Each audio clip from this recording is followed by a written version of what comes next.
Ayam yang terkena penyakit jengger biru itu biasanya jarang sekali ayam-ayam kecil. Ayam-ayam usia sebulan 2 bulan itu biasanya nggak pernah terkena penyakit jengger biru. Kenapa? Karena dia itu tidak mempunyai jengger. Nggak, sebenarnya nggak itu juga ya. Ayam yang terkena jengger biru itu disebabkan karena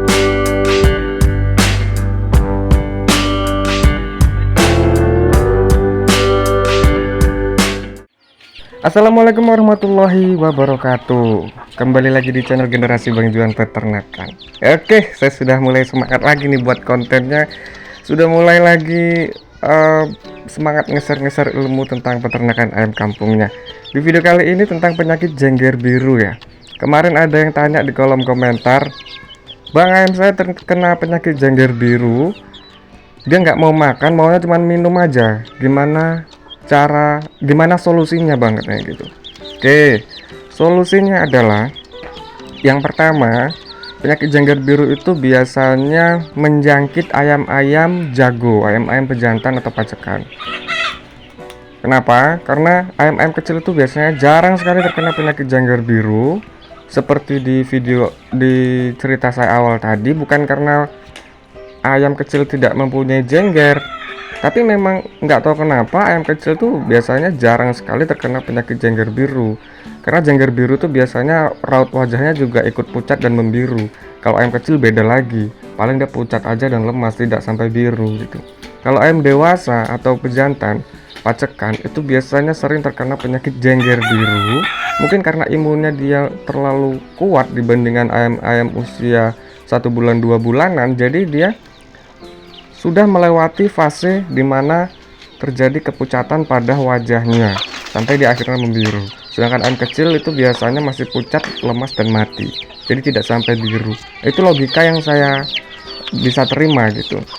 Untuk lebih lanjutnya saya kurang paham. Jadi saya hanya mengeser ilmu yang saya paham aja. Terjadi karena apa, solusinya gimana? Nah, biasanya penyakit jengger biru itu banyak faktor yang bisa menyebabkan ayam kita terkena penyakit jengger biru. Salah satunya adalah kebersihan kandang. Kandang itu nggak boleh lembab, nggak boleh bau. Jadi selalu rajin bersihkan kotorannya, selalu semprot biar nggak banyak kutu dan nggak menimbulkan lalat dan bau. Kemudian jangan sampai lembab. Harus kandang itu benar-benar dalam kondisi kering. Kemudian bisa terjadi karena kedinginan. Kedinginan karena faktor cuaca, bisa jadi kedinginan karena letak strategis atau tidaknya suatu kandang.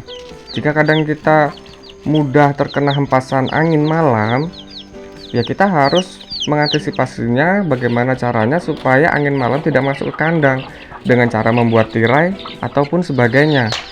Jadi ayam pada saat malam hari beristirahat, dia tidak terkena dinginnya angin malam. Berbeda dengan ayam umbaran yang memang biasa tidur nangkring di atas pohon, nah itu imunnya sudah kebal banget. Kadangkala juga masih ada yang tiba-tiba jatuh mati.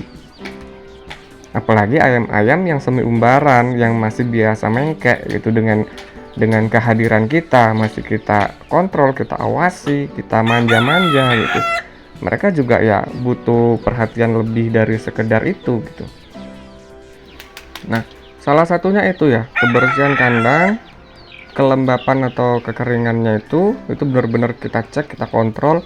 Kemudian dari faktor angin, udara, apalagi pergantian musim itu biasanya dingin banget. Segera buat perapian di kandang, buat tirai untuk penghangat dia di kandang dan lain sebagainya.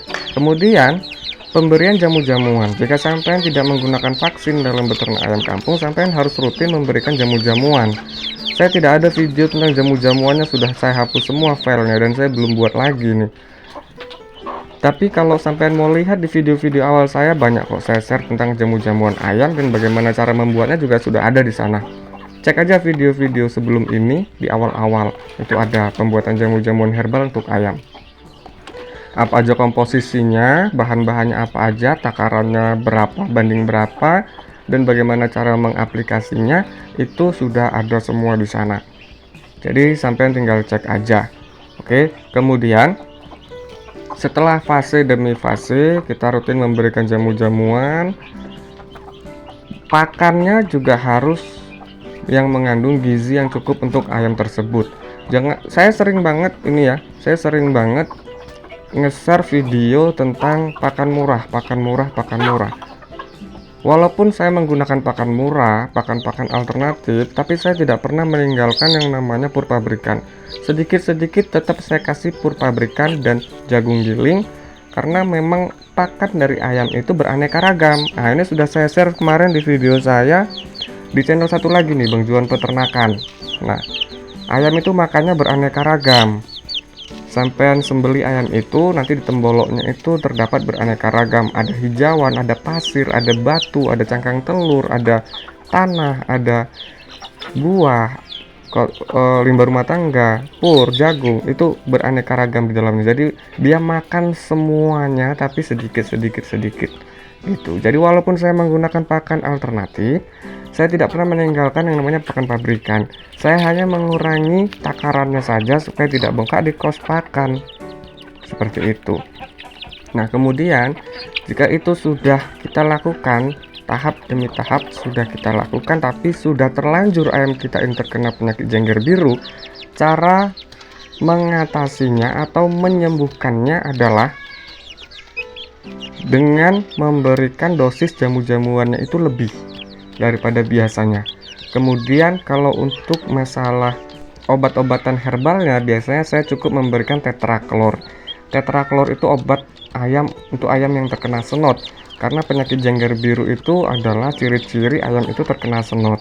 Makanya ketika ayam kecil terkena senot, dia tidak sempat membiru, masih pucat aja, kemudian kurus kayak cacingan dan mati, karena imunnya masih jauh lebih rentan dibandingkan ayam-ayam pejantan atau pacekan.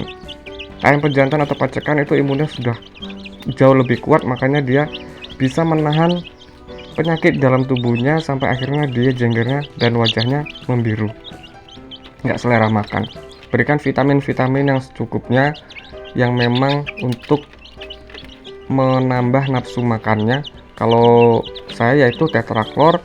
Kemudian untuk jamu-jamuan herbalnya yaitu tadi kunyit, temulawak, jahe, bawang putih, bumbu dapur lah intinya. Bumbu dapur itu saya berikan. Kalau untuk hijauannya berikan daun pepaya. Daun pepaya itu bagus banget buat ayam cacingan, buat ayam untuk menambah nafsu makan ayam. Ayam pucat, jengger biru itu bagus banget daun pepaya. Kemudian daun singkong yang mempunyai kandungan protein yang tinggi. Itu bagus banget untuk ayam-ayam yang terserang penyakit. Kemudian jangan lupa pur pabrikannya, jagung gilingnya juga jangan lupa, sedikit-sedikit aja.